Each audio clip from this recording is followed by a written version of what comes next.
Head lines آپ جان چکے ہیں، خبروں کے آغاز میں خوش آمدید۔ اور سب سے پہلے آپ کو بتائیں کہ چیئرمین نیب جاوید اقبال نے راولپنڈی میں ہاؤسنگ سوسائٹیز کے متاثرین میں چیک تقسیم کرنے کی تقریب سے خطاب میں کہا کہ بدعنوانی کا خاتمہ نیب کی اولین ترجیح ہے۔ 2018 کے دوران انسداد کرپشن اداروں کے مقابلے میں نیب کی کارکردگی شاندار رہی۔ مزید جانتے ہیں آفتاب چودھری سے۔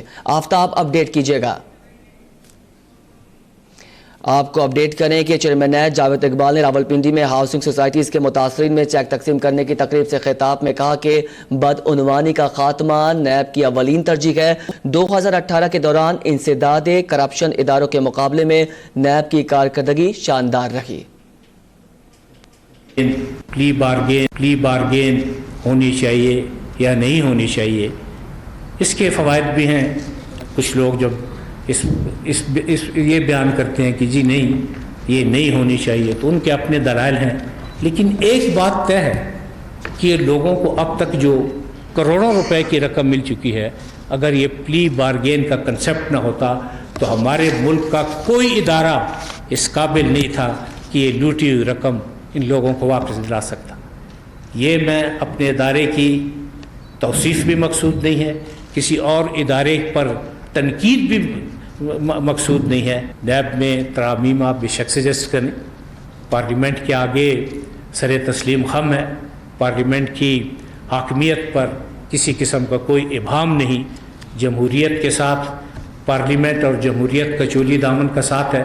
پارلیمنٹ کا ہر حکم، پارلیمنٹ کا ہر قانون عوام کے نمائندے ہیں، جو بھی وہ پاس کریں گے سر تسلیم خم کریں گے، اسی قانون کے مطابق ہم اپنے فرائض انجام دیں گے۔ لیکن یہ کہنا کہ جی نیب کا ریمانڈ 15 دن کر دیا جائے، یہ کسی چوری کا کیس نہیں ہے جو نیب جس کو ڈیل کرتی ہے۔ یہ ڈکیتی کا کیس نہیں ہے، یہ مرڈر کا کیس نہیں ہے کہ جہاں آپ 8 آدمیوں کے بیانات 161 میں ریکارڈ کرتے ہیں، ایک کنفیشن سٹیٹمنٹ ریکارڈ کرتے ہیں، جائے وقوع کا معائنہ کرتے ہیں، پوسٹ مارٹم رپورٹ لیتے ہیں، چوری کا مال اگر ڈکیتی کا کیس ہے وہ برآمد کرتے ہیں اور آپ چالان عدالت میں پیش کر دیتے ہیں۔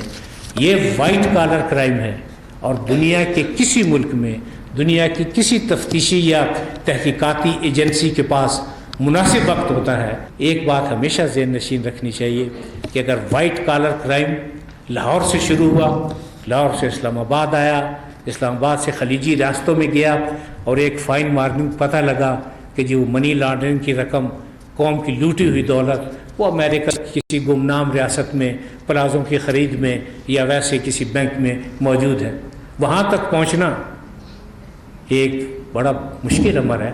اور اسپیشلی اس وقت یہ زیادہ مشکل ہو جاتا ہے جب کہ دوسرے ممالک بھی اس میں انوالو ہوں، ان کی اپنی پالیسی ہیں۔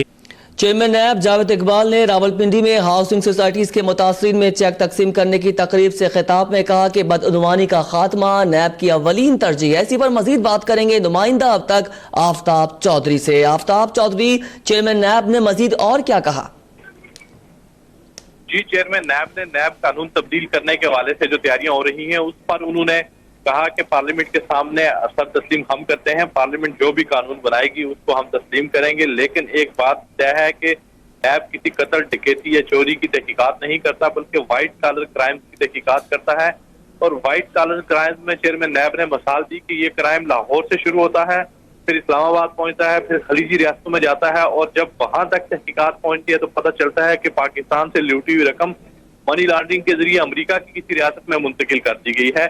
تو جب امریکہ میں پہنچتے ہیں تو وہاں یہ رقم پلازوں کی صورت میں نظر آتی ہیں، یعنی پاکستان سے جو مال لوٹ کر لے جاتے ہیں بیرون ملک منی لانڈرنگ کے ذریعے، تو وہاں جائیدادیں بناتے ہیں، اور وہاں تحقیقات جب شروع کی جاتی ہیں تو ان ممالک کے جو قوانین ہوتے ہیں وہ تحقیقات کی راہ میں آڑے آتے ہیں۔ تو اس لیے جو باتیں کی جا رہی ہیں کہ نیب کا جو جسمانی ریمانڈ ہے یہ 15 روز کا ہونا چاہیے، انہوں نے کہا ہے کہ قتل، ڈکیتی یا چوری میں تو 15 روزہ جسمانی ریمانڈ کافی ہوتا ہے، لیکن وائٹ کالر کرائم کی تحقیقات میں جسمانی ریمانڈ بہت زیادہ ہوتا ہے، چونکہ دنیا کے کسی بھی ملک میں جب اس طرح کے کرائم کی تحقیقات ہوتی ہیں تو اس میں مہینوں لگتے ہیں، تو اس لیے مہینوں کی تحقیقات کے لیے 15 روز کا جسمانی ریمانڈ کافی نہیں ہوتا۔ انہوں نے کہا ہے کہ اگر پلی بارگین کا قانون نہ ہوتا تو آج جو رقوم پاکستان میں سے لوٹی گئی ہیں وہ نیب جو برآمد کر کے متاثرین کو واپس کر رہا ہے یہ بھی واپس نہ ہوتی، اور پاکستان کا کوئی ادارہ بھی اس قابل نہیں کہ